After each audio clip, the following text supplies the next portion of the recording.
everyone. Welcome to Living La Vita Loca podcast, a retro gaming podcast for some of your retro gaming needs. My name is Faz. My name is Rich. I almost got the word name out there. My name.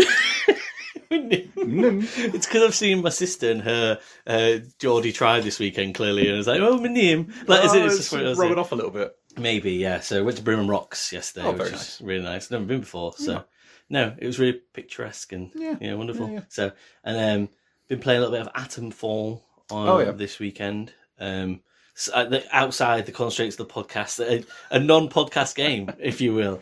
But yeah, and that was kind of cool, kind of very northern England landscape weekend for me. Lovely. Inside and out. So it's been good. You've been down more southern remits. Yep. That is true. I sat on a train for a long old time. Yeah. No. We went to Knaresborough on the train on Saturday, actually. Me and my kids and Sally, and Knaresborough Station, really nice, really retro. Like, they've got like an antique shop in there, which is pretty cool. And a pub or something. Yeah. You can get your pictures framed. Yes, it was like the bespoke framing man who was like, I was very interested in him for like the 20 minutes I had to sit in the freezing cold, fucking staring through his window into his soul. Anyway, video games. So this is kind of like probably much like the start of the podcast. We're mopping up. Last week was unfinished business, as in vengeance. I had resistance, I had some vengeance going on with, and well, you had unfinished business, sort of in a way, didn't you as well? Do you remember saying that out loud? Yeah. So we're linking it again with unfinished business, as in like just general continued unfinished business. But this is more like bottom of your filing cabinet, last few pieces of paper. I have a thematic link to a recent review that I crucially overlooked in said review. Fair enough. So that's why I'm here. Yeah, that's why I'm here. So unfinished business, just because we've done so many fucking spreadsheet podcasts at the start of the year that this is basically a spillover of things that we've played and reviewed, sat and made notes on and thought, I'm definitely going to review that game at some point, and it just keeps on getting bumped. So, no more bumping. I've been playing Splinter Cell, Chaos Theory, the third in the Splinter Cell series, and Chase the Express for the PlayStation 1. Mm-hmm. And you have been playing River City Ransom. Excellent. Should I sandwich you? If you like. Yeah, why not? Let's just do it that way. So I'm going to start off by talking about, when I find my notes are on Splinter Cell, Chaos Theory, I'm going to flip all the way to find Chase the Express. Ta-da! Hey. Speaking about trains. Chase the Express. This is a game that I played when I was younger. I owned it and no one else did. I've never heard of it. Yeah. So, in America you wouldn't have heard of it either, because it's called Covert Ops Nuclear Dawn. That is a much more dramatic title. Yeah. No, that's just real, generic words about the end of the world potentially sort of thing happening. Yeah, but more fitting my experience with trains. Yeah, probably. Yeah. What, Nuclear Dawn? So this was made by a company called Sugar and Rockets, which that is a basic title. Yeah, I know. Yeah, also a generic weird title. And I think they were sort of like a Sony owned sort of like company, kind of. They didn't really make much at all, and this was one of them.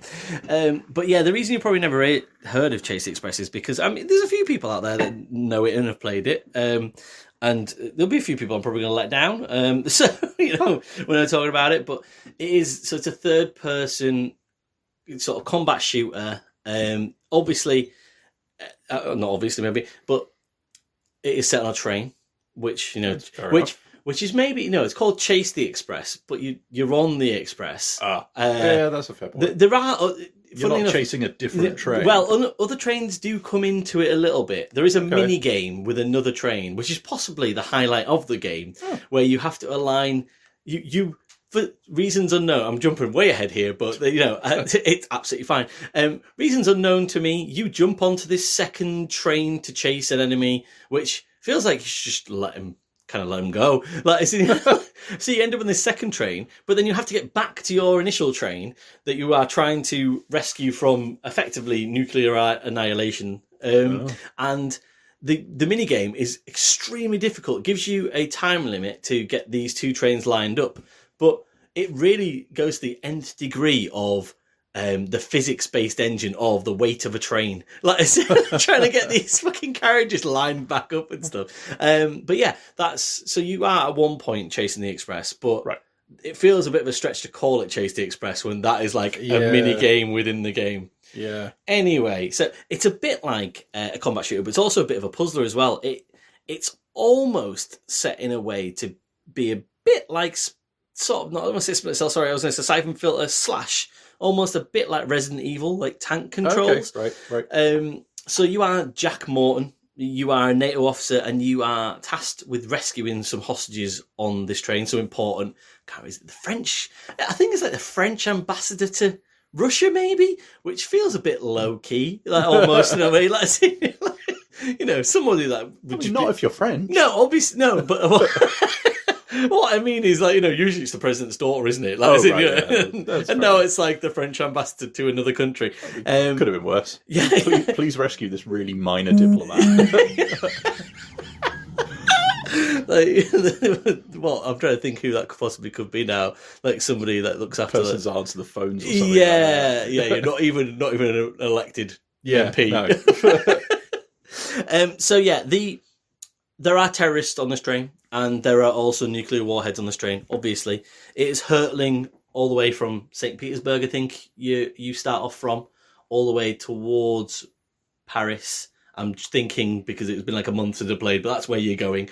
And you do get a sense of forward momentum in the game, in so much that it does move at quite a fast lick. I think it got in about sort of, I was in the last third of the game before I gave up, which is probably where this gives you an idea of where this review might be going. But I think I was about 8 hours. I remember completing it when I was younger, when I was much more naive and thinking it was the best thing since sliced bread, when I was like 12 years old. But yeah, and you get a sense of it is propelling you forward all the time, which I know obviously is quite obvious being on a train, but they do a really good job of making you feel like there is some sort of emphasis on how quickly you should be completing tasks. Right. Good job. Well done them. It is over 2 discs though on the PlayStation 1, which I'm a bit like, is this really was that really necessary? Like this game, like I don't know if it was for the overblown dialogue. I don't know if it was for the shitty rendered backgrounds that looked like the start of basically Resident Evil 1, PlayStation 1 era. I don't understand why it was over 2 discs. Like, as in, I could have been done after a disc, pretty much. So, as I said, you're Jack Morton. I don't also understand the trope of being this chap that. So it's such a die-hard thing where it's like we have one guy left, and therefore our play is to use the one guy to save the world against the whole train. Do you know what I mean? Like it's always like it never seems to be like, I can't believe that's like 1A with plans in like movies and games and stuff. It's like I've got one guy left, so the wisest decision I can make is to send that guy with no ammo, no guns, no nothing. I don't even know who he is really. It's like, oh, Jack Morton, who's that guy? He's like, oh, he's a NATO officer and something. All right, okay, well, he can take on the whole of the fucking terrorists on that train then. So, 2 things. A, is this cashing in on Metal Gear Solid? B, presumably they thought that nobody would have fun playing as the signalman that's further down the line. They could just like shunt it into the most fun part of the game. Siding or that's something. The most fun part of the game, controlling the trains like from an overhead view where you're trying to line them up. Being the signalman is the best part of the game for about 6 minutes. Surely that is the hero that we are all waiting for in this story. You cannot tell me that this game wouldn't have been better if it was called The Signalman. Yeah.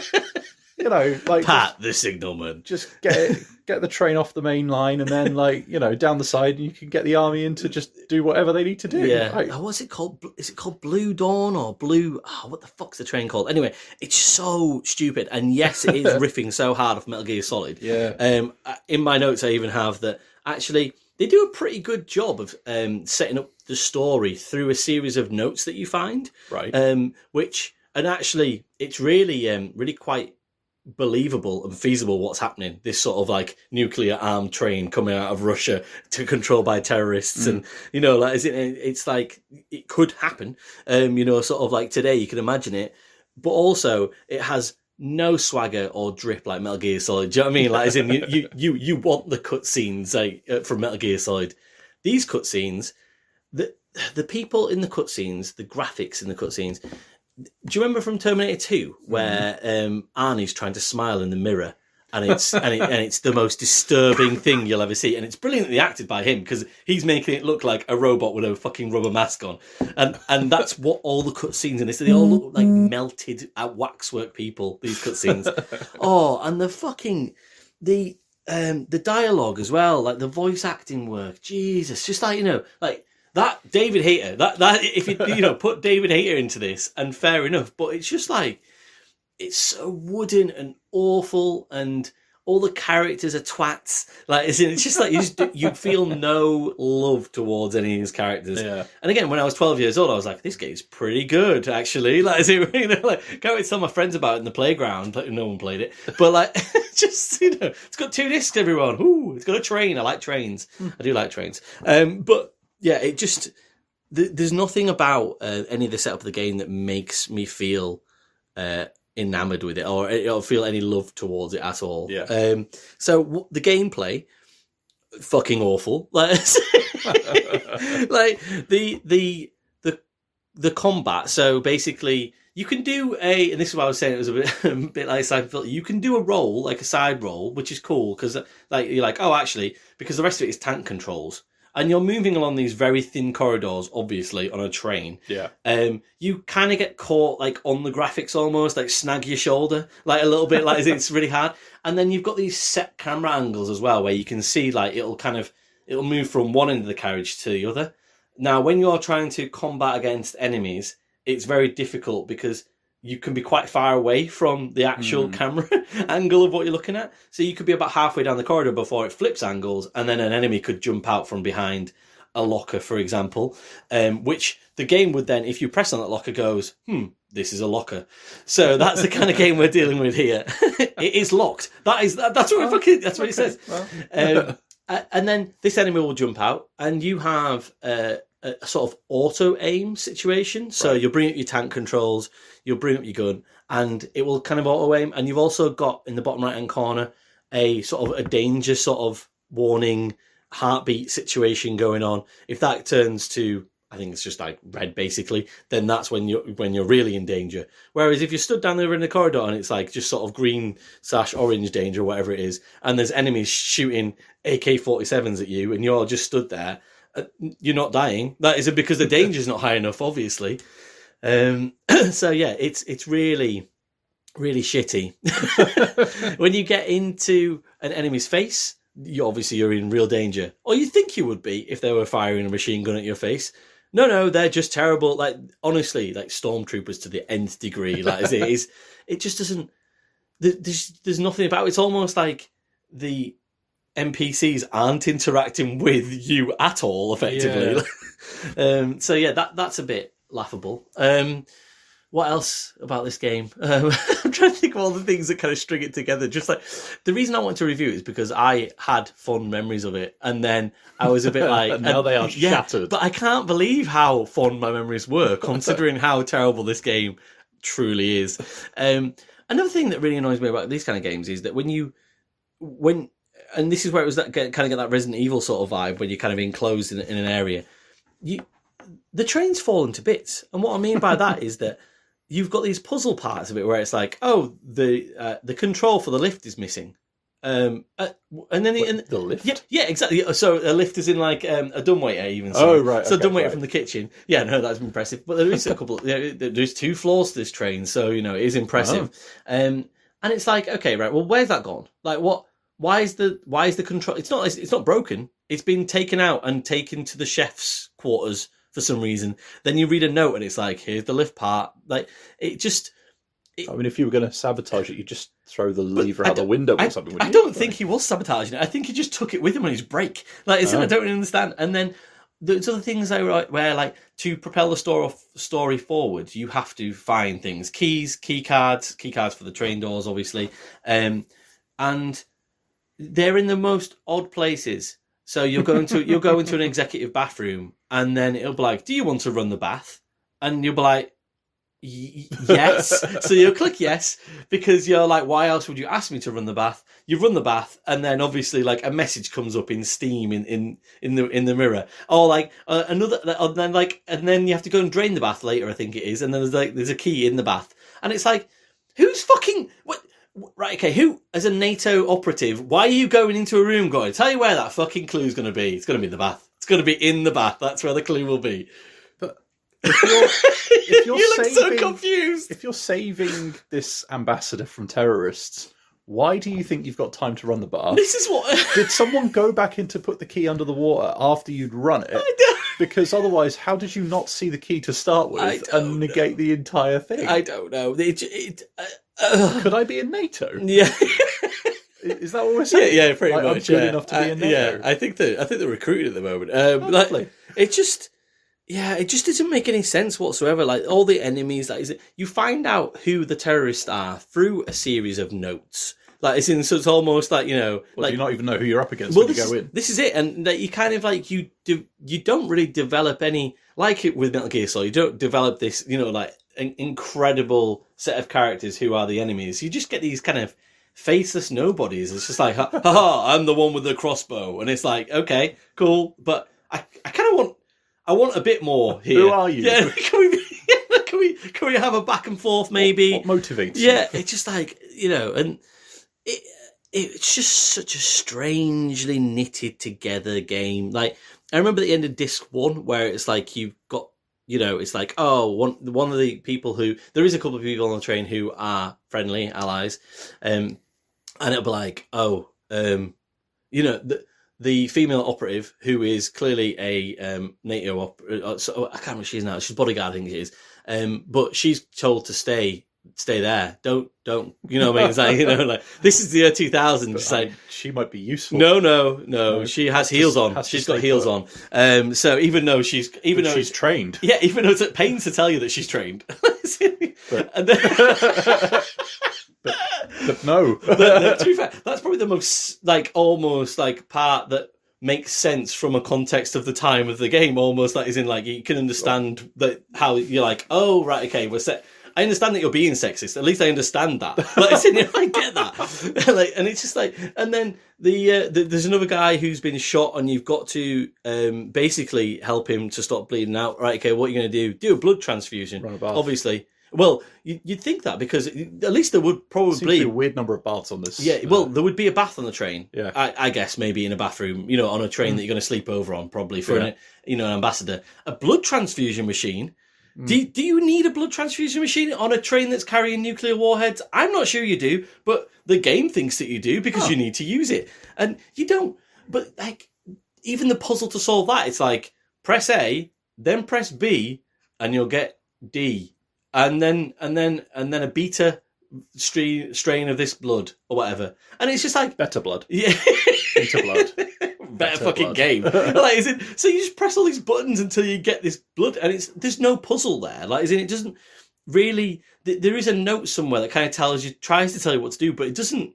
It just doesn't help at all. You still just go on the buttons. You're still just kind of randomly shoving these buttons, and it's like, oh, you've made new blood. And then you take it to this guy, and he's bleeding out, and you give him a blood transfusion because you trained for that, clearly. It's just like, yeah. End of disc 1, and you're like, oh, thank fuck. I need a break.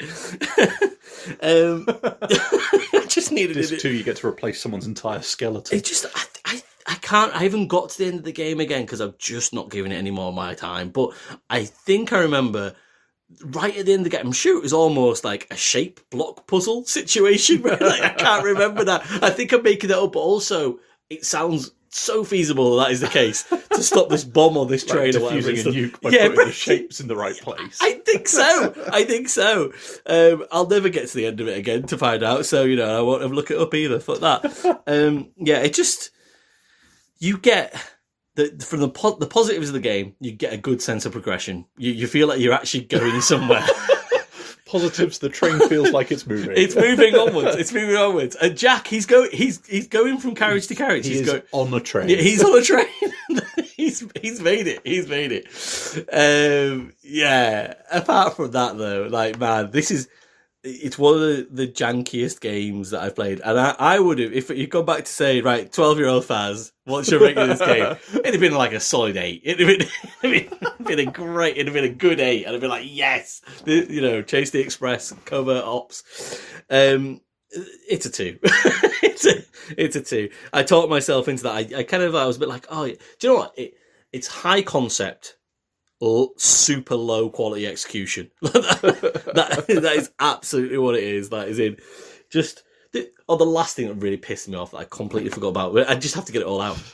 Is that you have the same system as Resident Evil in terms of having like a backpack amount of space. Oh right, yeah. So, but there's like 8 slots. Right, okay, fair enough. But in these slots, you've got a gun, a handgun that you carry in your hand all the time. So that's not in your backpack; it's always in your hand. Then you need a key card for pretty much every door. So you're carrying like 4 key cards, and then I think like maybe what else is in there as well? I can't remember now. A screwdriver and a first aid pack. And these first aid packs don't look very big. Right, okay. So Jack Morton, this NATO, sort of trained soldier, whatever you want to call him, like he can't carry more than a screwdriver, 4 key cards, a gun in his hand, and a fucking first aid pack. And then you have to go to the toilet to stow them. And I'm like, why is there storage system in the toilet? I don't get it. Like, it just, Just thought of him putting more and more stuff behind the system until it just like that's where they put it. Off the they wall. may as well fucking put it there. I love playing games like this because it reminds me how many other good games there are out there. But yeah, it's just it's so wank. But yeah, there we go. I thought I'd share that with there you. We go. Chase the Express. Thank you. That was a journey. Start low. That was a journey. Start low. Tell me that River City Ransom is better. It's better, please. Yeah, Good. it is considerably better. So yeah, River City Ransom. This is back on the old NES, 1989, I believe, there or thereabouts. And also now has the distinction of being the first NES game that I've rolled credits on. So that's exciting. Oh wow, cool, good. Usually I'm too bad at them. But this one I can kind of brute force for reasons I'll come to. Yeah. But like the reason I wanted to make sure I covered it is because recently I was talking about Like a Dragon and all that stuff. And I mentioned about how it kind of feels a bit sort of Streets of Rage-ish, and you could kind of imagine that would be the sort of direction we're going. I crucially overlooked River City Ransom and kicked myself for it as soon as we stopped recording. Because I think you go back and you play this, and then you play one of the Yakuza games or Like a Dragon games, and you can see the kind of similarities. Yeah. So it's basically a side-scrolling kind of action RPG beat 'em up thing. So you're a school kid off to save a friend / rival's girlfriend, depending on who is player 1, player 2, and which country you're playing the game in. Like names change and all this good stuff. But ultimately, you are trying to go from your school or a school to another school across town, beating up various gangs on the way, and saving people. And it's reasonably straightforward in that respect. So you have... It is open world. Well, is that correct? Or... I've always seen it written down as an open world, but can it be? if you were being wanky about it, I think you could arguably say it was semi-open world. Okay. So like you can map it out, right? But you kind of have distinct segments. And each of them are kind of checkpointed is possibly not quite right, but you have various malls that you can go to on the way that will basically serve as checkpoints, but a place where you can buy items and like top your health back up, but also basically anything you buy will have an impact on your stats as well. Okay. Again, like a lot of the Like a Dragon games. Yeah. So if you're struggling with a section, you can go and like eat a load of sushi and then just go and kick some teeth in. That sounds like my actual life. Yeah, exactly, right? It is a section being a day. Very true to life, yeah. But you can also unlock like extra moves. So you've got like one button does punches, one button does kicks. Press them both together and you can jump and all this kind of stuff. And you can, for example, unlock techniques that for each single press of one of those buttons, you will unleash 3 attacks in very quick succession. Okay. And it is very satisfying. Like the noise of attacking someone to like a triplet kind of beat is really cool. It for me, a lot of, taken as a whole, it's very reminiscent and kind of feels like it could be like Kiryu and Friends at School kind of territory. You do have a little bit of sort of gatekeeping, if you like. You have to go and beat up various bosses, and you kind of glean who they are by taking out other strong enemies, and they'll say, oh, well, you can go here, but first you have to go through such and such who is in this other place that you might have to backtrack for. And that's, I think, where it starts to feel a bit more open world, because you can explore those places first. You can only, if you're good enough, you can basically run through most of the game, and there is a literal gate before the last little bit. And someone's like, oh, you'll have to get past this gate, and the gate's like, basically. Fuck off. But like the trickiest bit I found was trying to work out, like, if I wasn't paying attention to the subtitles that were coming up with like, blah, you have to beat up this person next, and I'm like, oh, I was looking at my phone, shit, who's... Oh no! Where am I going? They didn't have to deal with that in 1989. People look at their phones while you were like, They concentrated. They knew how to. Exactly. Knew how to pay attention. They listened to exposition. But it's fine. We got around it. We got there. But it does mean that because you can like go and unlock these extra moves, boost your stats, and all this kind of stuff. Like it can get to a point where you are just brute forcing your way through and. You do feel this kind of sense of progression and sort of forward movement through the world, but it does at the same time feel like it kind of reaches a bit of a tipping point where suddenly you start to just be able to annihilate people. And the way it kind of gets around this is by randomizing the gangs you run into when you go into a given area. So there'll be a pool of, I don't know, 4, 5, 6 gangs, and then if you leave an area and go back, you might have a different gang to contend with. Sometimes no gang at all; they'll just be empty. But that's the way. Like those areas. But that's kind of rare, that one. But it does mean that because you are backtracking and exploring and all this kind of stuff, it keeps it kind of fresh. But it also means that even once you have built up your stats enough to be able to, go toe to toe with some of the tougher enemies, you still have that little element of peril. Because if you get caught like between a couple of people or something like that, it's very easy for you to get stun locked and just have the absolute shit kicked out of you. And when you do lose all of your energy, you end up back at the nearest mall. So they do, in that respect, they do work like checkpoints. And you'll get a bit of your cash taken off you and all that kind of stuff. Oh, that's mean. Don't take the man's money. It's school for you, isn't it? Like you've got. Because it's made by Technos, and they did Double Dragon and all that kind of stuff as well. So you got loads of weapons, and you can throw them around, and you can pick people up and slam them around. And again, in all that respect, it feels very much like a 2D prototype, like a Dragon type vibe. And you've got some nice little nods to Double Dragon and stuff like that later on. Catchy tune, I think. Like in terms of what it looks and sounds like, I think the only kind of criticism I could not even a criticism, it feels really harsh, but like sometimes some of the backdrops and some of the tunes can feel like they're starting to get a little bit repetitive. But like none of it ever got annoying or anything like that. The worst it got, especially with the backgrounds, was if you were having to do quite a lot of backtracking and then were doing it purely on visuals rather than the little tag that pops up at the bottom telling you where you were and what the gang was. Because occasionally you could think you were further round town than you were and stuff like that. But it's a reasonably minor kind of quibble. Like it's really, really fun, really, really solid. Still plays really, really well. I love the character designs. I really do. I think the quite squat little people. I think very distinctive screenshots and very stuff, distinctive sprites, but very expressive as well. And especially when they have the little text popping up at the bottom when you defeat them, and it's like "Broff" and all this kind of stuff. It's great. Like they ooze a bit of charm and probably various bodily fluids. But Sushi. There's a password system to it which is a bit of a minus because it's comically long. Oh, really? Like comically long. I think someone said it was like 30 odd characters or something like that.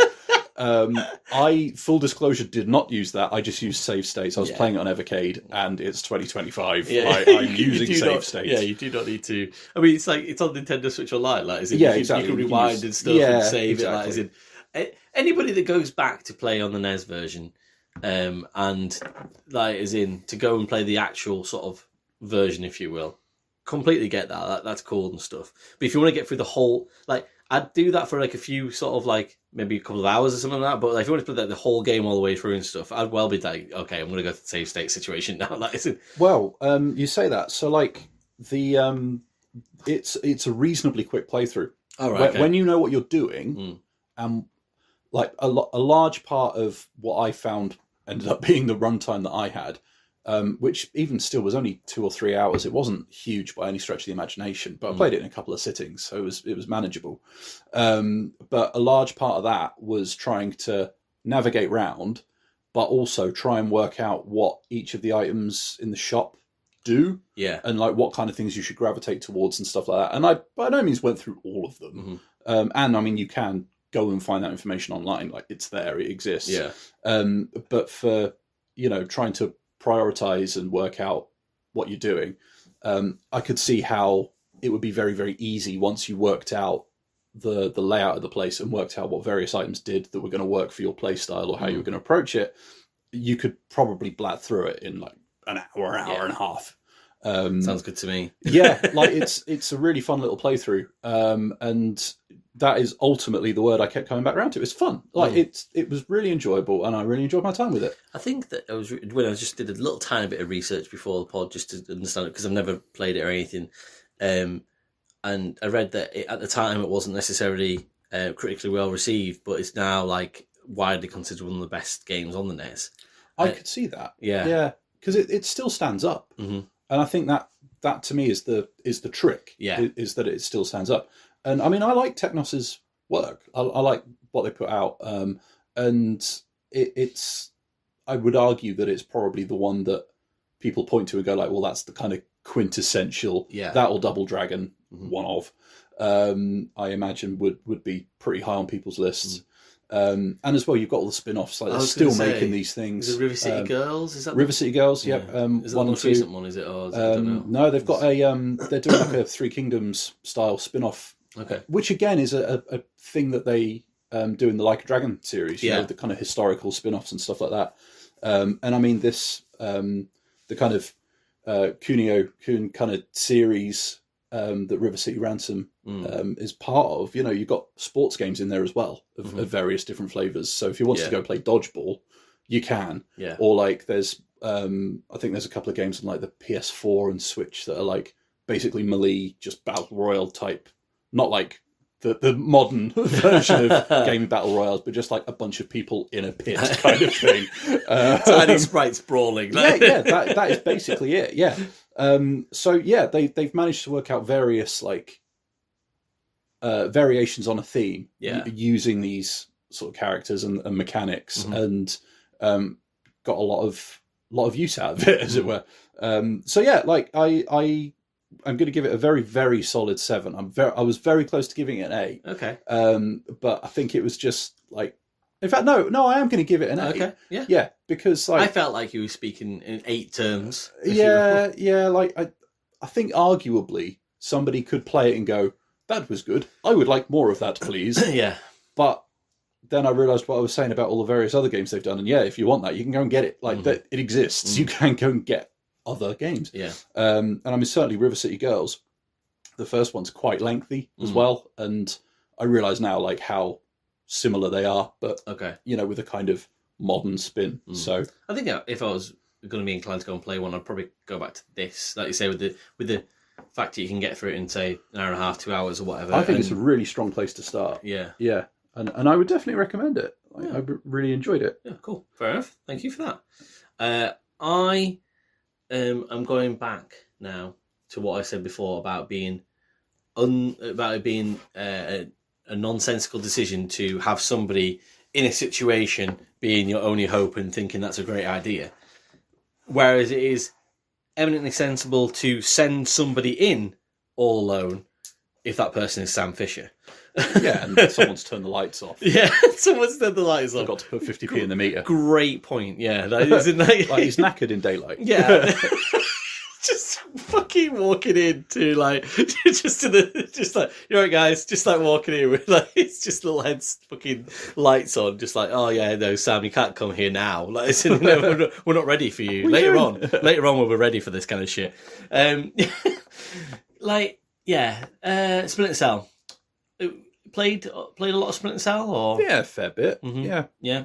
Have you kind of got an affinity for it? Do you love it? Do you like it? I used to really enjoy what was it, Pandora Tomorrow? Was it the second one? I played a little bit of Chaos Theory. The one I played the most of was Conviction. Okay. I appreciate if you're a Splinter Cell purist, you've probably already turned this podcast off by now at that sentiment. But I really enjoyed it, and I still really enjoy it, actually. Like, it's one of those games that I can't really think of many others, if any, that play quite like it, and therefore it, has a special place for me. Yeah. I played a lot of co-op with it as well. Yeah. And a lot of co-op on the on Chaos Theory as well, but I was playing it on like the GameCube or something like that, so it was a bit of a balked version. So I should go back and play it on like a real machine. Well, I mean, you've hit loads of good points there already, because I think that there are a lot of Splinter Cell purists out there. It seems. I think that, and for good reason, because of the fact that it hasn't necessarily probably been, and a lot of people would claim since Chaos Theory maybe, a game done in this fashion. That is in, so you would say that it's almost like the height of the stealth, I guess, genre, if you will, like in terms of like the time of when this was happening. And people aren't necessarily don't think as fondly upon Conviction and Blacklist, and kind of go back to the original sort of trilogy. 20 years old this month is Chaos Theory. Really? Yeah, I know. Yeah. Crikey. So it's but it's still going strong. That is in. So you see, you go on the scary subreddits, and you go into the Splinter Cell one, and there's a lot of Chaos Theory is 20, and it's like hooray.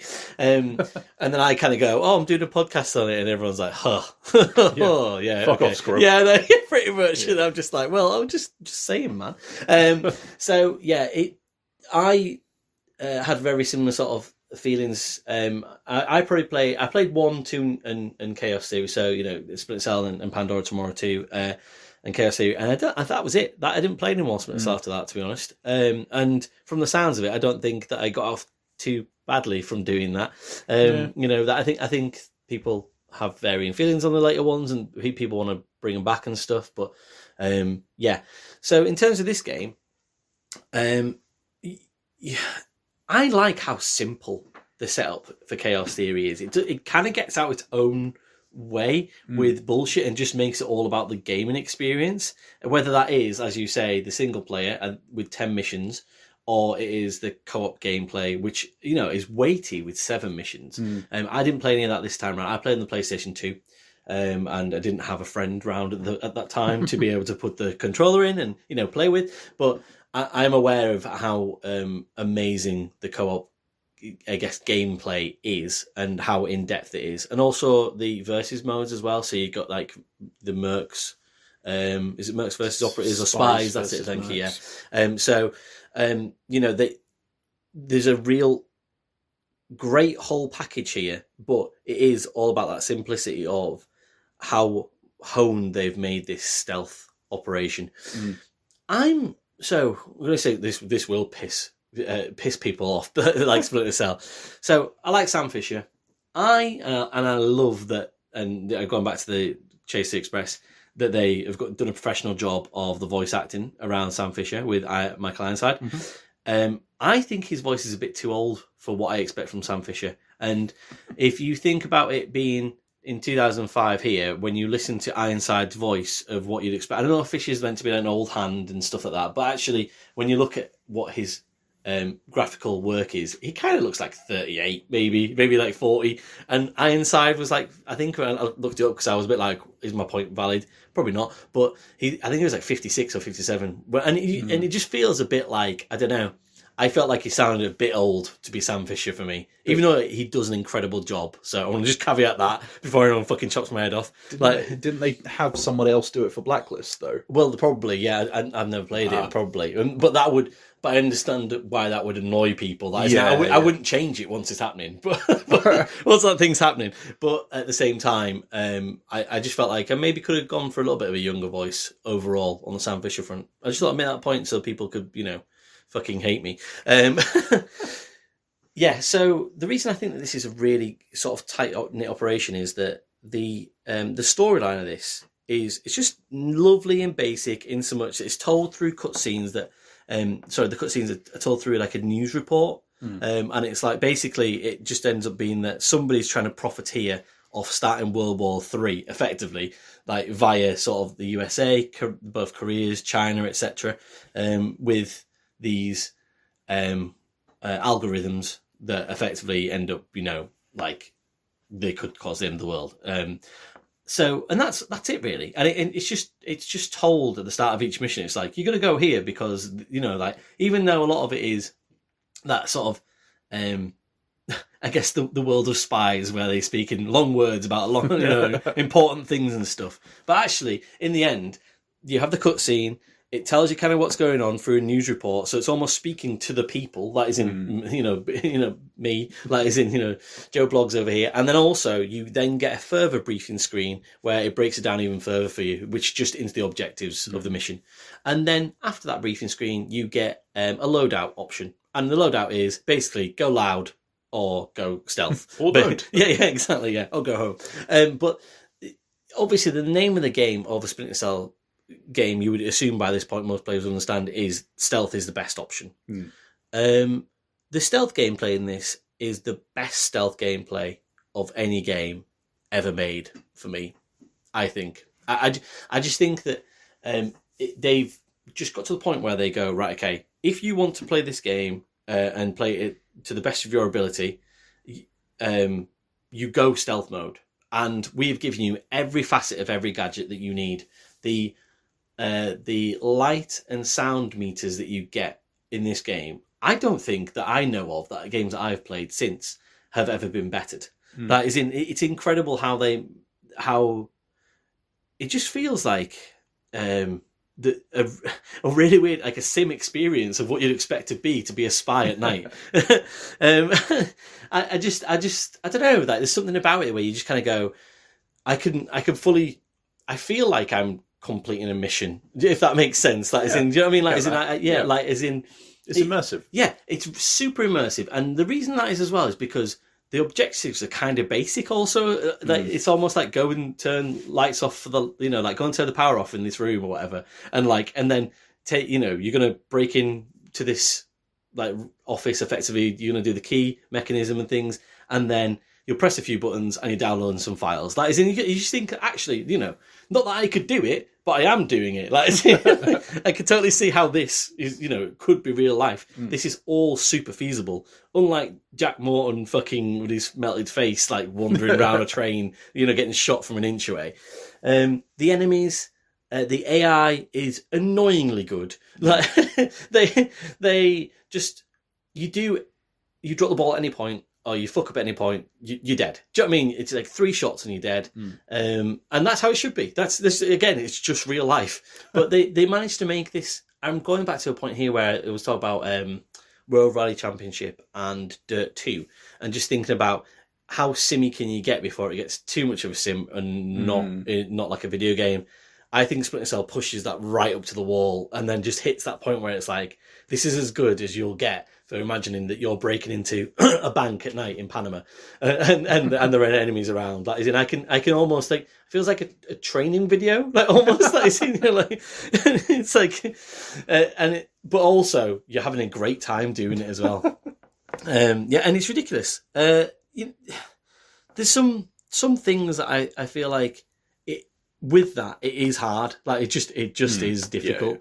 But I also love that because there's 10 missions, it feels like you talk about with River City Ransom, it takes about an hour and a half, 2 hours to complete. Each mission in this takes about 2 hours to complete because you fuck up and you come back and you have to try different ways of doing it.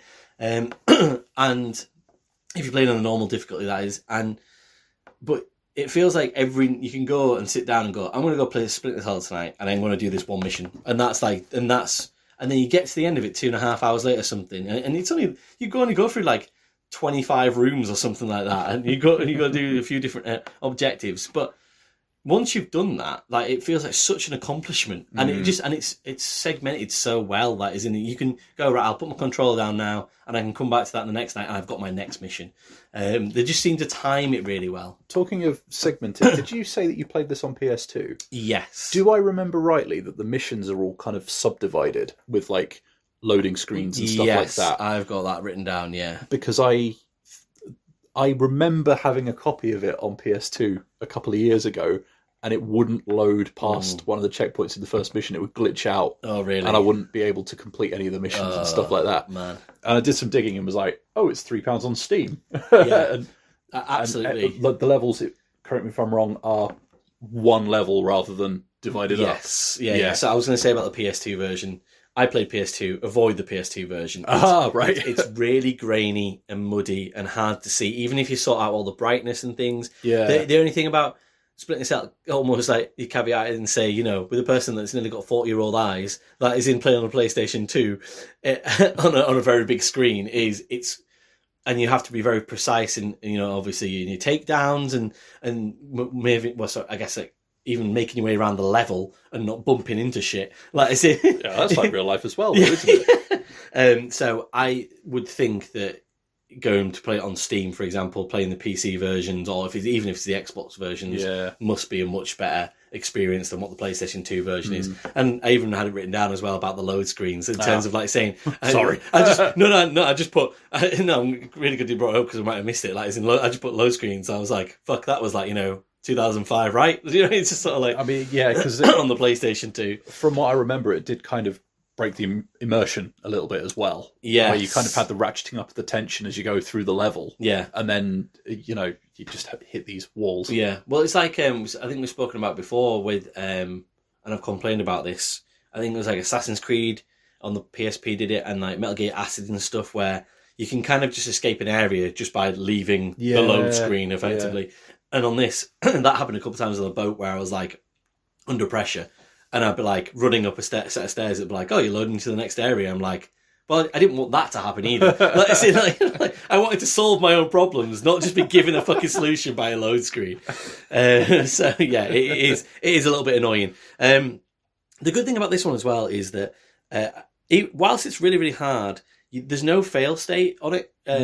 You just get a worse rating at the end of the mission. I mean, I did the second mission, and it was like, you've passed with 0%. That's generous wording, isn't it? I am a spy. But yeah, it kind of like, at least it lets you, because I believe on the earlier ones, the first two, if you fail 3 times with an alarm, it's kind of game over. Whereas in this one, if everything goes to shit, you can go loud if you need to, which isn't necessarily the best way. Well, it's definitely not the best way of doing it, but it is a way. It is a way of doing it, which again makes it more immersive, because then it's not a video game anymore. Because you're like, 3 times and you're done. Right, okay, game's over. Well, actually, 3 times, and actually the guards have put helmets on. The more alert, and you've got way less ammo, and they know you're fucking here. So it's like it's just ratcheted it up to being more realistic. Yeah. And again, it just gives you that extra sort of that tension that. You want to stay stealthy. It keeps you in that mode of, you still want to do the exact thing that the game's set out to do, but you have got a get out of jail free card but when I said that, you've got like 20 bullets. It's not like it's not going to help you. The only thing I'd say about Splinter Cell is, certainly in this one, I found it's just going back to it, just a fiddly interface with the controls a little bit sometimes. You've got so many gadgets, which is really cool, but like, again, it's not like James Bond where you just press your watch and fucking something blows up or whatever, or you trip over an enemy like somewhere else. It's like you genuinely have to ratchet around to try and get, like, you stick your cameras out or whatever. I think there was one point where I'd kind of got a bit stuck where I was trying to get into breach a room that had 2 enemies in it, and almost you had to take them out very quickly. But in terms of what I had available to me at the time, I didn't have much ammo and things, and I was trying to get a stun grenade out and then throw it in, and then very quickly turn it over to my pistol, and I think I had to like press like RB.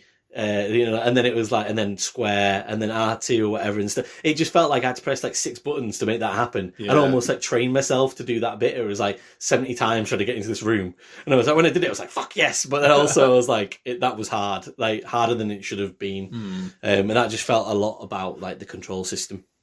But generally, yeah, wow, I was so impressed with it, and like I say, I really wish I hadn't played the PlayStation 2 version. If I'm going to be honest, like, I couldn't believe.